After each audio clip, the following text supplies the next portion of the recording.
Wali Songo merupakan tokoh yang menyebarkan ajaran Islam di tanah Jawa.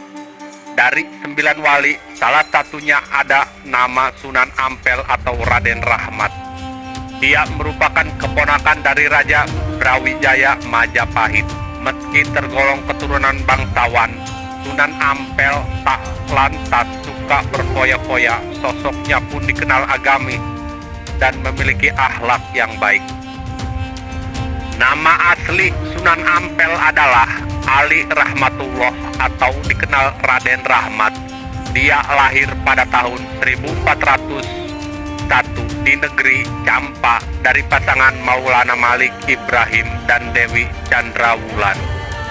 Secara kekeluargaan, Sunan Ampel juga keponakan dari Raja Brawijaya Majapahit.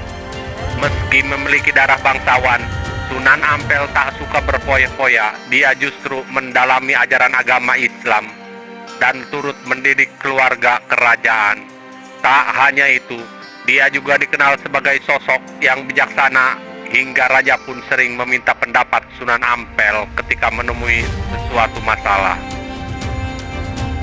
Sebagian masyarakat di Jawa kala itu menganut aliran Bhairawa Tantra, yakni terkenal dengan ritual pancama yang berarti mamsa atau daging, matsya atau ikan, madya atau minuman keras, maituna atau bersetubuh, dan mudra atau bersemedi. Dalam pelaksanaan ritual tersebut, para laki-laki dan perempuan dalam keadaan telanjang membentuk lingkaran. Mereka makan dan minum arak sampai mabuk. Selanjutnya mereka akan melakukan seks bebas yang kemudian dilanjutkan dengan semedi bersama-sama. Raja pun meminta saran Sunan Ampel untuk menghilangkan kebiasaan hina tersebut. Kemudian Sunan Ampel pun merekonstruksi ajaran Pancama dengan Muhammad Limo. Moh Limo ini merupakan ajaran yang selaras dengan nilai-nilai Islam. Dalam bahasa Jawa, moh limo artinya menolak melakukan 5 hal, yakni moh ngombe atau tidak mabuk, moh madat atau tidak mengonsumsi narkoba, moh maling tidak mencuri, moh main atau tidak berjudi, dan moh medok atau tidak melakukan zina. Tak hanya itu, Sunan Ampel juga mendirikan pesantren wilayah Ampel Denta. Pesantren itu menjadi pusat pendidikan Islam yang berpengaruh bagi masyarakat di sekitarnya. Murid-muridnya yang telah diberkati ilmu pengetahuan mengenai agama Islam kemudian disebar ke berbagai daerah. 2 muridnya yang terkenal adalah Sunan Giri dan Raden Patah.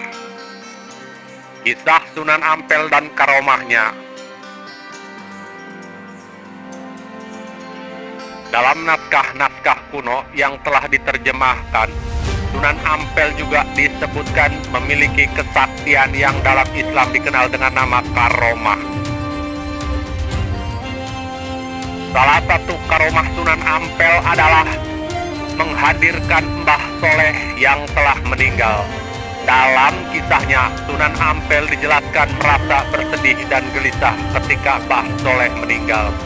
Dia merupakan salah satu santri yang rajin dan taat. Sosok Mbah Soleh juga cinta kebersihan dan selalu membersihkan masjid. Suatu ketika, Sunan Ampel berucap, kalau saja Mbah Soleh masih hidup, pasti masjid bersih. Tak disangka ucapan Sunan Ampel menjadi nyata. Keesokan hari, para santri melihat masjid kembali kinclong. Bukan hanya itu, yang membuat santri dan masyarakat sekitar kaget, sosok Mbah Soleh kembali hadir. Masyarakat saat itu meyakini pembersih itu adalah Mbah Soleh. Santri Sunan Ampel dan seiring waktu, Mbah Soleh kembali meninggal. Sepeninggal Mbah Soleh, Sunan Ampel terus mengulangi pernyataannya, ucapan kalau Mbah Soleh masih hidup dan masjid jadi bersih. Itu pun mengundang kehadiran Mbah Soleh di masjid yang didirikan pada abad ke-18, sekitar 1430 Masehi. Demikian terus berulang sebanyak 9 kali. Kehadiran Mbah Soleh henti usai Sunan Ampel meninggal, makam Mbah Soleh sendiri terdapat 9 buah di pelataran masjid. Dalam ceritanya ada dua keyakinan mengenai Mbah Soleh. Ada yang menganggap sosok yang hadir hanya menyerupai Mbah Soleh yang sudah meninggal, namun banyak yang meyakini kehadiran Mbah Soleh berulang kali tidak lain juga lantaran karomah yang dimiliki Sunan Ampel.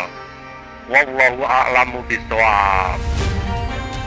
Tetap stay terus di channel Ayah Sigit. Jangan lupa subscribe, like, komen, dan share. Wassalamualaikum warahmatullahi wabarakatuh.